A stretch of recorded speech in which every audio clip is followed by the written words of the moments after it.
Imagine waking up, right? You're pouring yourself a fresh cup of coffee and you unfold the morning newspaper. Assuming people still read physical newspapers, of course. Fair point, fair point. But, imagine you open it up only to see your own face staring back at you from the obituary section. Oh, wow. That's a jarring way to start the morning. Right. It's this surreal, almost cinematic mistake. You're literally holding the paper, reading about your own death. But here's the crazy part. For Alfred Nobel, the guy who invented dynamite. Yeah, the Nobel Prize guy. Exactly. For him, this actually happened. His brother had died, but a French newspaper got completely confused and published Alfred's obituary instead. And the headline they ran, "The Merchant of Death is Dead." Wow. It is such a visceral, chilling image. I mean, the obituary actually went on to say, Dr. Alfred Nobel, who became rich by finding ways to kill more people faster than ever before, died yesterday. Just brutal. Completely brutal. Just sit with that for a second. Put yourselves at his breakfast table. The absolute shock of reading that your entire existence, your whole life's work is going to be summarized by the sheer volume of destruction you facilitated. Yeah, it's the ultimate nightmare scenario for anyone who actually cares about their legacy. And what's incredible isn't just that this massive journalistic mistake happened, it's what Nobel did next. Right, because he didn't just write an angry letter to the editor. Yeah, no. Because of that profound shock, he completely changed course. He took the bulk of his massive estate and established the Nobel Foundation. He bought himself a new legacy. He really did. He went from being remembered as the Merchant of Death to becoming the architect of, the world's most prestigious award for peace, culture, and science. It's amazing because he was handed this incredibly rare gift, really. The chance to see exactly how history was going to judge him. While he still had time to fix it. Exactly. Well, he still had time to do something about it. He visualized the end, and it completely altered his present. It's a perfect example of how confronting our mortality can actually be the ultimate catalyst for change. Which perfectly brings us to our mission for today's deep dive.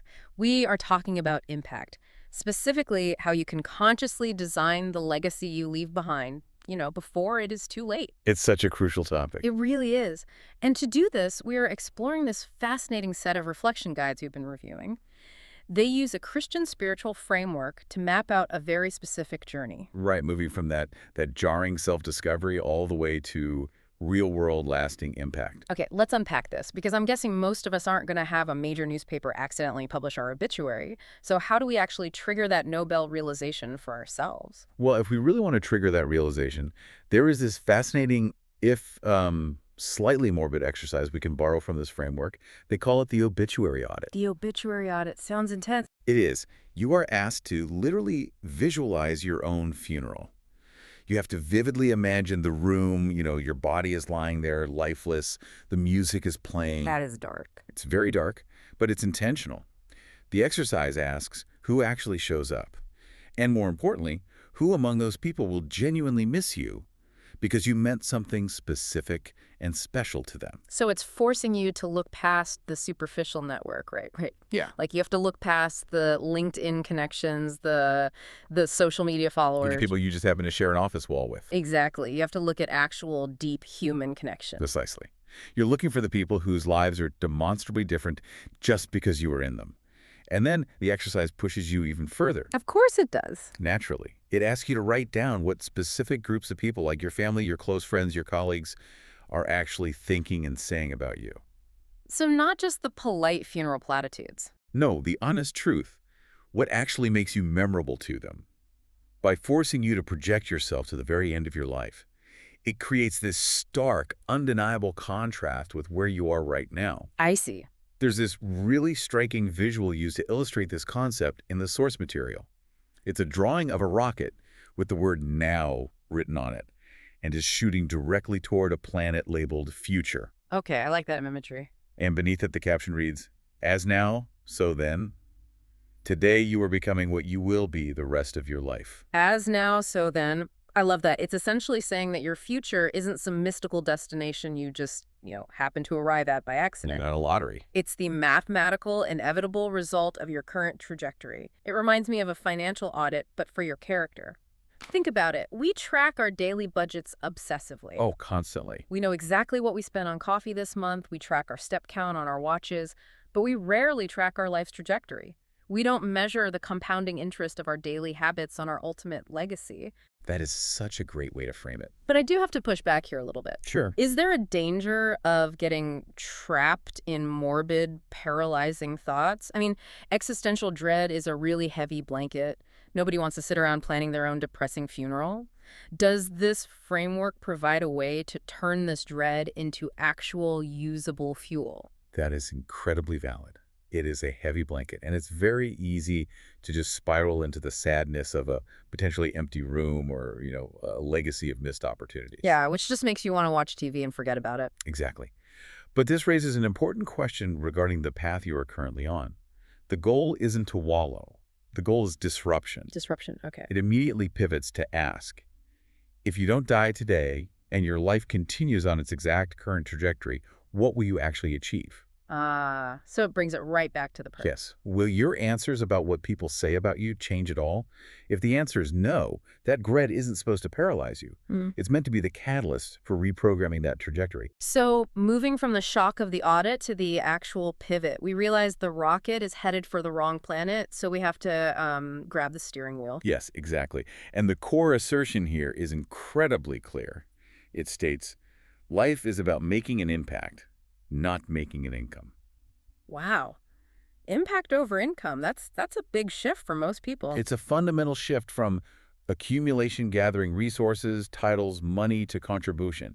To make that shift, you have to figure out what you actually have to give. Makes sense. The framework asks you to inventory your spiritual gifts, your strengths, and your passions. The goal is to find your unique contribution to God's kingdom, a specific need that only you are equipped to fulfill. Wait, before we move on, what exactly is the difference between a spiritual gift and just being really good at something, like managing a spreadsheet or, I don't know, public speaking? How does someone actually inventory that?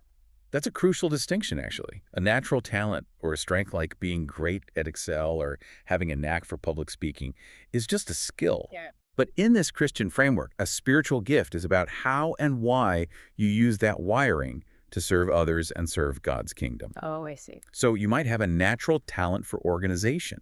The spiritual gift aspect is using that organization to, say, build a community food bank that runs efficiently, or to mentor someone whose life is in complete chaos. It's the application of your unique wiring toward a higher impact, rather than just personal gain. Precisely. You inventory it by looking at where your deepest passions intersect with the world's deepest needs. That makes total sense. It's the engine behind the skill. And the action plan it lays out to harness this is pretty concrete, isn't it? Very concrete. It asks you to actually write out your desired eulogy. The one you want people to read. The ideal scenario. Right. And then to make that fiction a reality, it introduces these start to do and stop doing lists. You list out the behaviors you need to adopt and the ones you need to completely abandon to live a life of no regrets. And importantly, it doesn't leave those lists as abstract wishes, does it? We all have lists of things we want to start or stop doing that just gather dust on the fridge. Oh, totally. New Year's resolutions, basically. But this method uses a very structured goal-setting approach. You take just one desired change from your list, and you run it through the 5 W's and 1 H method. 5 W's and 1 H, like in journalism. Exactly. What specifically do you want to achieve? Why do you want it? When, where, and with whom will you do it? And how? Okay, let's play this out so we can see how it works. Let's say someone's desired eulogy includes being remembered as a deeply present, dedicated parent. But their current trajectory is that they are a workaholic who is always checking emails at the dinner table. That is a perfect example. And so they look at their stop P doing list, and the goal is stop checking my phone during family time. Simple enough? Right. But if we run that through the 5 W's and 1 H, what specifically? I will put my phone in a drawer from 6 p.m. to 8 p.m. Okay, getting specific. Then why? Because I want my kids to know they're more important than my inbox. When and where? Every weekday evening, in the kitchen. And with whom would be the spouse and kids? Exactly. And how? By setting a physical alarm to remind me to lock the phone away. Plus, the framework explicitly asks you to visualize achieving it and to map out alternative paths if your first how fails. Because the first plan always fails. Usually, yeah. So if locking it in the drawer doesn't work because you keep hearing it buzz and you get anxious, the alternate how is turning it entirely off and leaving it in the car. Okay. So what does this all mean for you, the listener, trying to apply this on a random Tuesday? Because looking at these lists, I have to point out something. What's that? A stop doing list is usually vastly harder to conquer than a start doing list. I used to say it was like trying to plant a new garden without pulling up the weeds first, but honestly, it's deeper than that. It really is. A stop doing list is like trying to uninstall the operating system your brain has been running on for 20 years. You can't just download a new app on top of it. You have to rewrite the base code. That is a great analogy. Thanks. So, how does this method bridge that massive gap? Because we're asking these lofty spiritual questions, referencing scripture like the book of Acts, what shall I do, Lord? But then expecting someone to translate that into gritty 5W and 1H logistical goals. Right. That friction is real. How do we bridge the spiritual with the highly practical? You're absolutely right to call out that friction, and it is brutally difficult. You can't just overwrite 20 years of habit with a neat little 5W and 1H worksheet. It'd be nice if we could. It would, but we can't. And the framework acknowledges this entirely. Goals and lists alone aren't enough to sustain a legacy. To understand how to actually rewrite that base code and make a lasting impact, you cannot start with the outward actions. You have to go internal. Yes. You cannot build an outward impact without first solidifying an inward foundation. There is a really provocative question used to set this up in the source. Is your life meant to be more than it is right now? All caps more. Exactly. And picture an illustration of a person just staring ahead, simply saying, I want more. Which is such a universal human feeling, isn't it? That quiet suspicion that we are leaving potential on the table. That despite the busy schedule, there's a hollowness to it all. Exactly. It's that midnight realization that the income and the accolades aren't filling the void. To address that wanting more and to actually sustain the changes on your start and stop lists, the journey is broken down into 4 I's. Your eyes, let's hear them. The first 2 make up your inner foundation, identity and intimacy. Let's look at identity first. What's fascinating here is how this philosophy deliberately strips away all the modern metrics we use to define ourselves. Like our jobs. Yes. It explicitly states that your core identity is not determined by your personality, your strengths and weaknesses, your profession, your possessions, or even your human relationships. Wow. It takes away your job, your stuff, and even your friends and family as your core definers. That leaves almost nothing. Well, at least the most important thing. According to this Christian framework, the foundational identity is simply a child of God. Everything else is secondary. I see. And that leads directly to the second I, intimacy. Intimacy is defined quite beautifully here as knowing and being known. Knowing and being known. Right. So intimacy with God is the active process of knowing Him and allowing yourself to be known by Him. The relationship between identity and intimacy is causal. The framework references Ephesians chapter 5, verses 1 and 2, which says that as dearly loved children, which is the identity, you must imitate God. But to imitate Him, you have to actually know Him. Exactly. Hence intimacy. It's like building a house. If you define yourself primarily by your profession, it's like building a massive, beautiful house on rented land. Oh, that's good. The moment you lose the job or you retire or the industry changes, the lease is up and the whole house collapses. You have an immediate identity crisis because you don't know who you are without the title. That happens to so many people. All the time. So this approach is trying to pour a concrete foundation that literally cannot be taken away. But, and I have to push back again here, isn't it just basic human nature to define ourselves by what we do on a daily basis? It absolutely is. Right. When you meet someone at a party, the first question is always, what do you do? Not, who are you at your core? Does the source suggest how we practically rewire that deeply ingrained instinct, especially when the whole world rewards us for our output? It is incredibly difficult, and yes, society constantly pulls us back to defining ourselves by our output. The rewiring doesn't happen overnight, and it doesn't happen in isolation. So how does it happen? It happens through the third eye in the framework, which acts as the crucial bridge between your inner quiet foundation and the loud, demanding outside world. That third eye is integrity. Okay, integrity. Usually when we hear that word, we think of it just as being honest, right? Like not lying on your taxes or not cheating on a test. It goes much deeper than just basic honesty here. It uses the word sameness and stark contrast to duplicity. Sameness. Right. Integrity means that what is on the outside, your behavior, your job, your daily actions, the way you speak to a waiter, perfectly matches what is on the inside, which is your character and that core identity of being a child of God. So there's no disconnect. None. The framework references 1 Thessalonians 5.56, which talks about being children of light who stay awake and sober. In this context, staying awake means being hyper-aware of who you truly are and fiercely ensuring your actions are true to that identity. It means you refuse to compartmentalize your life. Exactly. You don't have a work me who is cutthroat, a weekend me who is checked out, and a spiritual me who shows up on Sunday mornings. There's only sameness. Here's where it gets really interesting. Because if integrity is sameness, then a lack of integrity duplicity is exactly what distorts our legacy. What do you mean? Well, think of integrity like a magnifying glass. If the glass is perfectly smooth and clear, which would be sameness, it takes the light and focuses it into a sharp, incredibly powerful beam. Right. That focused beam is your impact.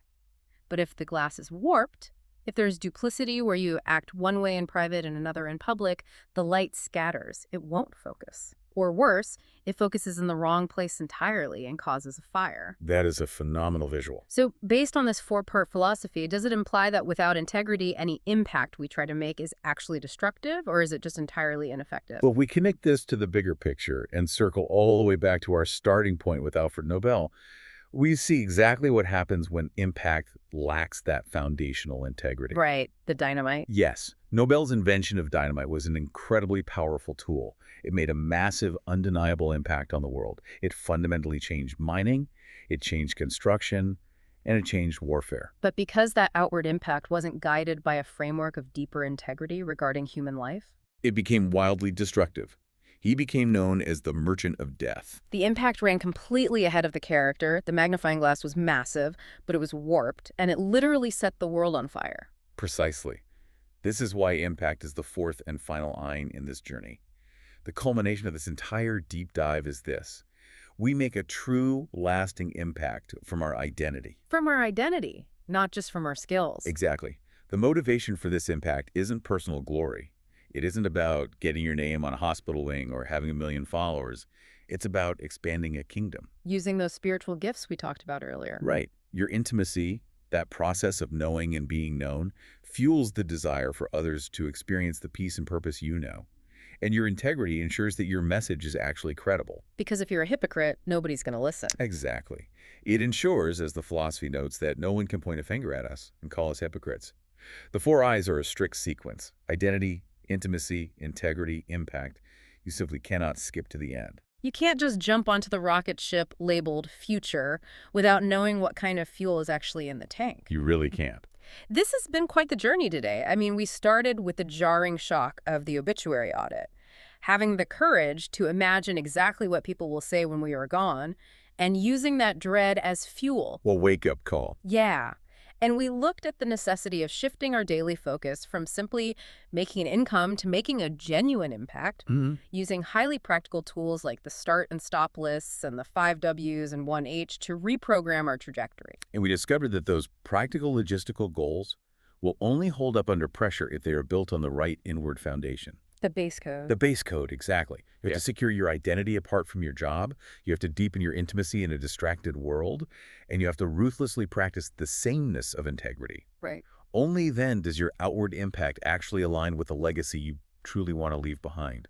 It's a challenging framework, regardless of your background, because it demands total, unflinching honesty about where your current trajectory is pointing. It does. It asks a lot of you. It really does.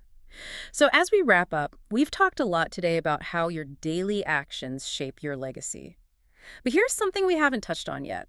A final thought for you to mull over as you go about the rest of your day. What's that? What if the people you think you are impacting the most, your kids, your spouse, your closest team members at work, are actually the ones who see your duplicity the clearest?